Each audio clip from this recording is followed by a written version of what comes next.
Salut la compagnie, c'est Jules Melon. Je laisse rentrer l'air un petit peu et le vent pour vous parler d'un film catastrophe qui parle de tornades aux États-Unis. Oui, je ferme les fenêtres quand même parce que sinon ça risque d'être un peu bruyant. Il va donc être question de Twisters, le remake, reboot, fausse suite, on ne sait pas trop. Je vous donnerai une petite réponse ici, du fameux film de 1996 de Yann de Bont, voilà. Et 28 ans après, hop, retour donc de cette histoire avec d'autres chasseurs de tornades pour une œuvre réalisée par Lee Isaac Chung, qui notamment avait fait le fort bon et sympathique Minari, 2021, hein, je crois, si je me trompe pas. Un scénario de Mark L. Smith, ouais, ok, mais d'une histoire de base écrite par Joseph Kosinski, tiens, qui a fait Oblivion ou encore Top Gun Maverick à la réalisation. Et au casting, eh ben déjà, hein, je vous le dis, mais ça c'était annoncé avant, aucune personnalité du premier film. Donc c'est pas vraiment une suite. Nous avons dans le rôle principal de la chasseuse de tornades très Helen Hunt, si vous connaissez le film de base, hein, dans le style, Daisy Edgar Jones. À ses côtés, Glenn Powell, qui joue un redneck américain cowboy chevaucheur de tornades. Je n'invente rien. Anthony Ramos, aussi présent, qui est un des amis de l'héroïne. Et citons la présence aussi de Brandon Perea, qui était dans Nope. D'ailleurs, le film, à un moment, fait une petite référence à Nope, dans une scène de rodéo. Citons aussi la présence d'un Britannique, Harry Haddon Patton, ou encore de James Paxton, tiens, le fils de Bill Paxton, décédé, hein, qui était dans Twisters, qui fait un caméo, mais je ne me rappelle pas à quel endroit. Enfin, ça ne va pas être une référence très probante au film de base, en tout cas. Il y a Maura Tierney aussi qui joue la mère de l'héroïne. Oui, Maura Tierney, que moi j'avais beaucoup aimé plus jeune dans Menteur, aux côtés de Jim Carrey. Alors l'histoire se déroule comme dans le premier film, hein, dans l'Oklahoma, l'Amérique profonde, et en deux temps.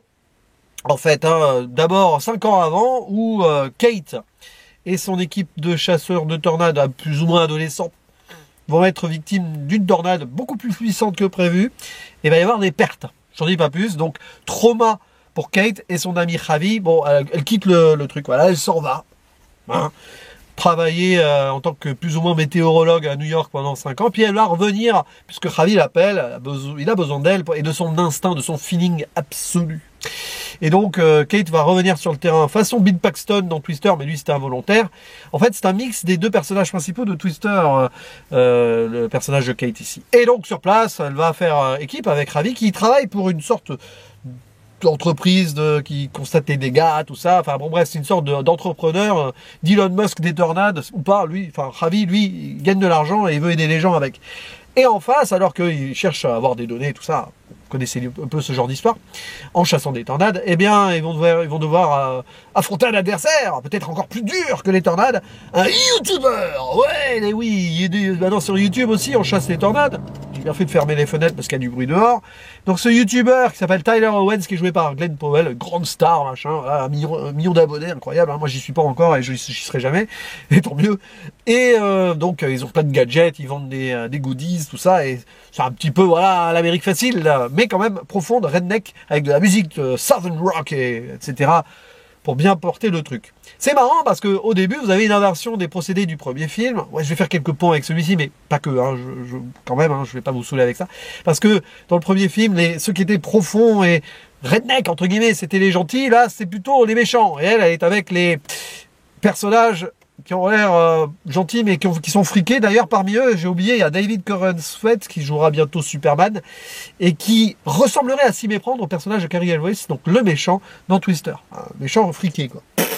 Bon, bref, tout ceci va donc les mener face à des tornades qui vont être de plus en plus grosses, vous imaginez, hein, ça va monter jusqu'au boss final, pour ce style de film catastrophe, parce que c'en est un. C'est assez logique. Et est-ce que ce film catastrophe est catastrophique ou un vrai roller coaster extraordinaire? Alors je parle un peu en mode America, fuck yeah, parce que c'est un peu ça. Oui, c'est du pur film blockbuster adrénaline, et ça se sent. Et là-dessus, l'ado que j'ai pu être et à aimer ce genre de film, et pas que l'ado, hein, quand même, le jeune adulte aussi, bah ouais, ça fait du bien, ça fait plaisir. On se lâche un peu avec ce qui est montré à l'écran. Et quand bien même certains personnages sont écrits un peu avec les pieds, mais bon, c'est toujours un peu le cas dans ce genre de film, que certaines évolutions d'intrigue sont assez rapides et torchées à la va-vite, mais ça fait le café, franchement, là-dessus, c'est ce qu'on veut voir. Donc, sur ce plan-là, Twisters, oui, réussit à même j'ai envie de dire, faire honneur au premier film, même si, vu le procédé ici, c'est comme si le premier film était caduque. Évidemment, ça va plus loin parce qu'il y a plus d'effets, le numérique passe plus tôt, ça va, c'est plutôt bien finalisé, j'ai envie de dire, sur les CGI, et tant mieux pour ce genre de film. Et après, ouais, bah, il y a tout ce qui s'ensuit, avec des destructions, forcément, des pertes humaines. Ah, il y en a, là, le film, il va, hein, assez franco. Et donc, ces endroits magnifiques, l'Oklahoma, ça donne envie de visiter ces lieux, hein, forcément, avec ces rodéos, avec ces petites villes présentées par des châteaux d'eau dans l'air. Et ces gens qui vont souffrir et qui vont tout perdre parfois et qui vont être sauvés, parce que c'est ça, c'est un film très humain, Twisters. C'est ce qui remet l'Amérique au sens, on va dire, des valeurs humanistes, même si beaucoup de ces gens-là oublient certaines valeurs quand il s'agit de passer au bureau de vote, mais c'est autre chose, hein, c'est une autre culture, c'est l'Amérique, quoi. Je sais pas pourquoi je pense à ça, mais j'y ai pensé pendant le film. Et alors, ça fonctionne aussi finalement sur les personnages qui ont beau être super clichés, mais ultra méga super clichés, que ce soit dans le côté friqué, dans le côté redneck, dans le côté YouTube, dans le côté adrénaline, mais il y a des choses intéressantes qui se mettent en place très vite. Genre, les deux ceux qui sont antagonistes dans le film, on sent que c'est les mêmes quand même. T'as la jeune qui a subi un trauma, mais qui a toujours eu cet instinct et est en admiration devant les tornades. Et pourtant, ce qu'elle a subi, c'est dur. Et t'as le youtubeur qui paye pas de mine comme ça, mais lui aussi. D'ailleurs, il y a des montages parallèles parfois entre les deux, où on voit qu'ils complètent les phrases l'un à l'autre. Mais ils n'ont pas quand même la même réussite pendant une partie du métrage. Donc ça relativise, on va dire, le côté ennemi et tout, antagonisme pur, mais ça, j'en dis pas plus. Le sidekick de Kate, donc joué par Anthony Ramos, on voit bien qu'il a fait fausse route. C'est, voilà, deux qui, suite à un trauma, vont pas faire les mêmes suites. Il y en a un qui va trop être dans on va dire, la continuité pour faire chercher sa rédemption, mais du coup, il est peut-être pas accompagné des meilleures personnes. Et l'autre qui s'est lâché de ça, mais qui va revenir quand même, parce que bah, c'est l'appel du démon, quoi, un petit peu aussi, hein.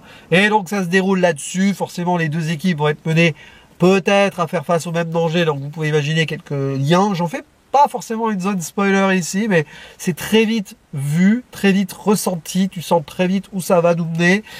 Et bon, c'est efficace, mais c'est là où je disais dans l'intro que c'est trop rapide. À certains moments, tu te dis, allez, on accouche, puis 2-3 scènes, machin, on se pose chez la mère et tout, puis après, bah allez, on fait comme si on se connaissait depuis 20 ans, c'est facile. Ouais, ça manque un petit peu de subtilité, en fait, d'une sorte d'extrême, plus ou moins à l'autre.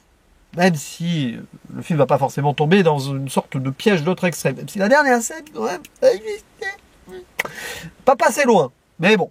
Et puis, évidemment, bah, oui, ce qui se passe, évidemment... Alors, il y a des répliques qui sont reprises du premier film. Il y en a une... Mais non, je reviens pas. Ouais, c'est ce que le personnage de Bill Paxton disait à Ellen Hunt. T'as un effet miroir aussi. Il y a une superbe scène dans le drive-in, dans le Twister de 96. Ici, c'est dans un cinéma extraordinaire. Alors, c'est pas Shining, là, c'est Frankenstein. Mais l'idée derrière, hein, ouais, Frankenstein, créateur de monstres, là aussi, crée un petit peu leurs monstres, à vouloir trop les chasser aussi et trouver des solutions. Parce que c'est ça l'histoire de Twister aussi, comme le premier Twisters ici. Donc, c'est que on veut récupérer les données pour faire avancer la science et empêcher ces tornades de trop détruire, de prévoir ou de les dévier ou peut-être même de les annihiler carrément là. Là, on cherche vraiment à les détruire, les tornades, hein, qu'elles n'existent plus. À base de couches pampers au début, ça marche pas.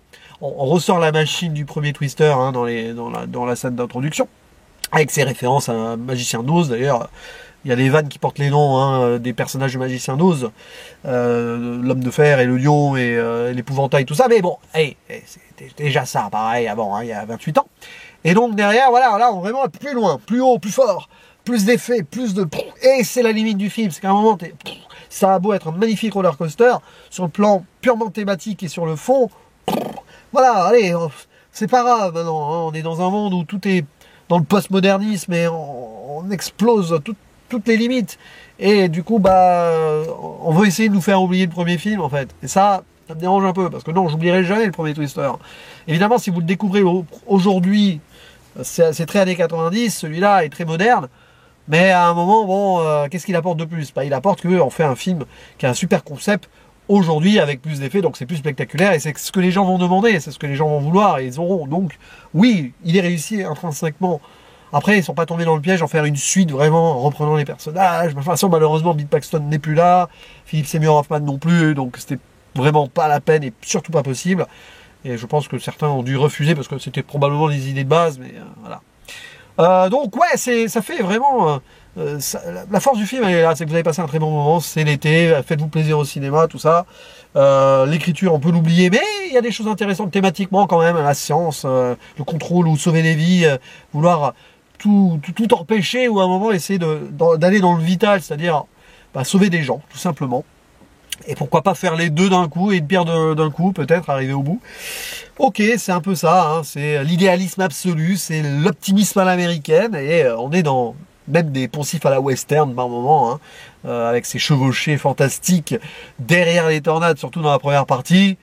Et des petites courses là pour essayer de se devancer, là aussi c'est comme dans le premier film au final. Bon bref, oui j'ai fait beaucoup de références au premier Twister, mais en même temps le film cherche à le faire également, donc l'ayant vu et beaucoup aimé, je le fais aussi. Mais c'est un film qui peut se suffire à lui-même, vous n'avez pas besoin de voir le premier Twister pour voir et apprécier, je pense, celui-ci, même que vous l'apprécierez d'autant plus si vous n'avez pas vu le premier. Et voilà, après, l'interprétation des acteurs et actrices, j'en dirais pas grand-chose, c'est pas spécialement génial, hein. Mais est-ce que c'est vraiment ça qu'on va voir dans ce genre de cinéma-là? Bref, à vous la parole, n'hésitez pas à dire ce que vous pensez de ce montagne russe. À voir en 4DX peut-être, moi je veux pas la 4DX, je pourrais pas je pense, ça me sortirait du truc, mais là, à la rigueur, faites-vous plaisir peut-être, ça doit marcher. N'hésitez pas à dire en commentaire d'ailleurs si vous l'avez vu dans ces conditions, ou si vous l'avez vu tout court, et ce que vous en pensez, ou ce que vous attendez de ce film, si vous l'avez pas encore vu, et hop, on en discute là-dessous, là. Et je vous dis à la prochaine, ciao.